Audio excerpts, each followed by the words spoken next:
Bom, e sem liberar barriga de aluguel, o Conselho Federal de Medicina permite que mulher sem parentesco com quem tenta a reprodução assistida seja uma opção para a gestação de filho. E como que isso muda a vida de quem quer engravidar? Bom, para responder essa e outras perguntas, o Jornal da Manhã entrevista agora o presidente da Associação Brasileira de Reprodução Assistida, Dr. Álvaro Pigato Sesquim. Doutor, bom dia, seja bem-vindo. Bom dia, Karina. Bom dia, Vitor. É um prazer estar aqui com vocês. Imagina, prazer é todo nosso. Doutor, primeiramente, eu gostaria que o senhor respondesse para a nossa audiência como é que vai funcionar, quem pretende ter uma reprodução assistida, como que deve proceder, o que muda a partir de agora? Perfeito.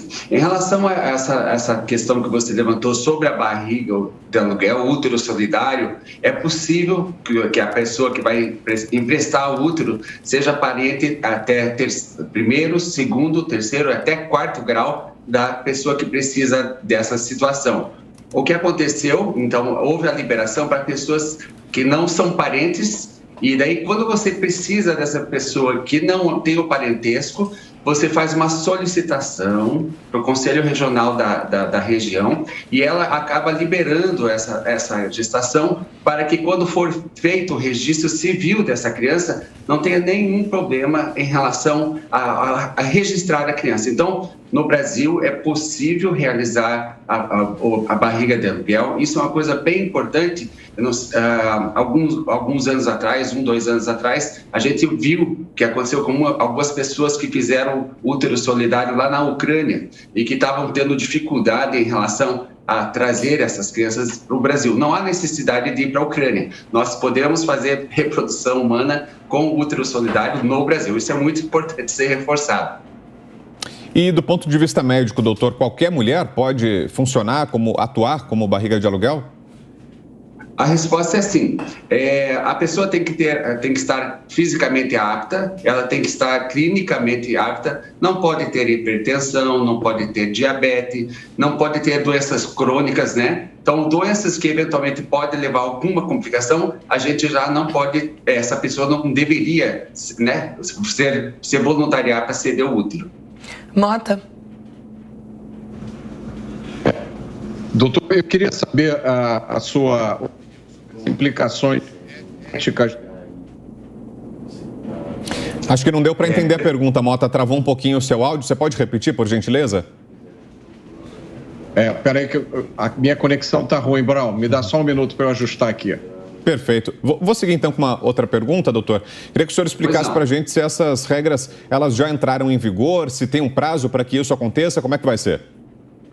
Elas já entraram em vigor. Foi liberada na semana passada, então essas regras já estão entrando em vigor. Uma outra coisa que aconteceu nessa nova legislação foi a liberação do número de ovos a serem fertilizados. Existe uma preocupação muito grande em relação a ter embriões e esses embriões serem utilizados por um determinado casal. Então, o que aconteceu? Na legislação anterior, havia uma limitação de 8 ovos a serem fertilizados. O que acontece? Quando se lida com pacientes mais idosas, na fase de 38, 40 e poucos anos, em que você vai eventualmente precisar e vai ter um número de embriões gerados com alteração, e às vezes há necessidade de fertilizar mais óvulos para viabilizar uma gestação.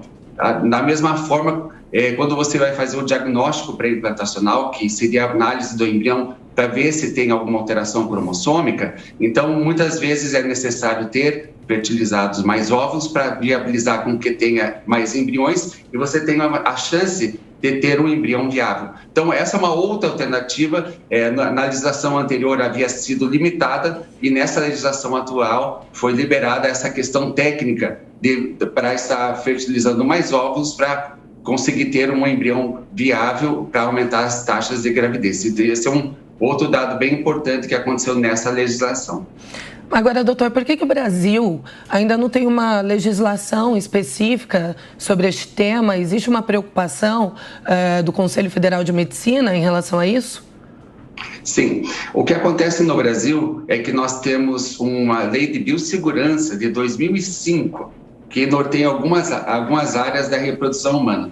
Mas não existe uma legislação, uma lei sobre todas as tecnologias de reprodução humana assistida. O que acontece? O Conselho Federal de Medicina, ele acaba de tempos em tempos avaliando como estão as evoluções e delimita, né? Existem algumas resoluções que nos ajudam a definir como que o procedimento deve ser realizado no Brasil. Quais são os limites, quais são as regras, quais são as exceções que nós estamos conversando agora há pouco. Então, o Conselho Federal de Medicina, como não existe uma lei maior, todos nós que atuamos na área reprodutiva usamos essa lei a resolução, né, que a gente chama do Conselho Federal de Medicina como a nossa lei, né? Então, apesar de não haver uma lei maior do ponto de vista legal, nós temos sim a publicação e essa resolução como que nos norteia. Agora, doutor, uma dúvida até de leigo, de alguém que não está tão familiarizado com esse procedimento. O senhor usou aqui a expressão útero solidário, falou em se voluntariar para essa função. Uma mulher, ela pode cobrar por esse serviço? Ela pode cobrar, se vender para atuar como barriga de aluguel de um determinado casal ou não? A lei veta essa possibilidade? Exato. Perfeita pergunta, Vitor. Exatamente é isso que o Conselho Federal de Medicina veta. Não se pode vender útero, não se pode vender óvulo, não se pode vender espermatozoide. Então, no Brasil, sempre existe uma questão solidária. A pessoa que vai ceder o útero tem que ter um relacionamento com a pessoa que precisa, porque essa pessoa vai gestar essa criança por um período de 9 meses e após o nascimento, essa criança gerada vai ser entregue à pessoa que tenha necessidade.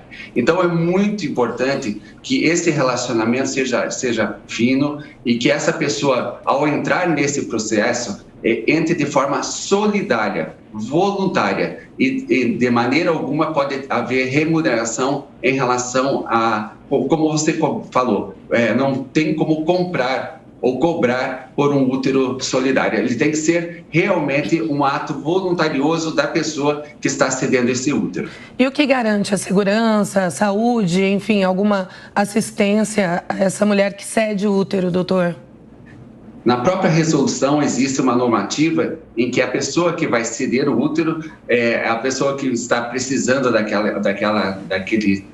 questão, ela vai estar ajudando essa pessoa na questão do pré-natal, acolhendo ou ajudando financeiramente, aí sim, a questão do pré-natal, de realização do pré-natal e do próprio parto, porque essa pessoa que vai estar cedendo o útero precisa ser bem acolhida, bem encaminhada, realizar um pré-natal que dê segurança para a gestação, para que realmente essa criança que venha a nascer, nasça com saúde e possa ser devolvido ou entregue à pessoa que está precisando dessa situação. Então, o pré-natal normalmente é sugerido que a pessoa que vai receber essa criança ajude a pessoa em relação a como conduzir esse pré-natal durante os meses de gestação. Tá certo, conversamos então com o doutor Álvaro Pigato Sesquim. Doutor, mais uma vez, muitíssimo obrigada, excelente domingo para o senhor. Muito obrigado, continue esse excelente jornal. Obrigado, doutor.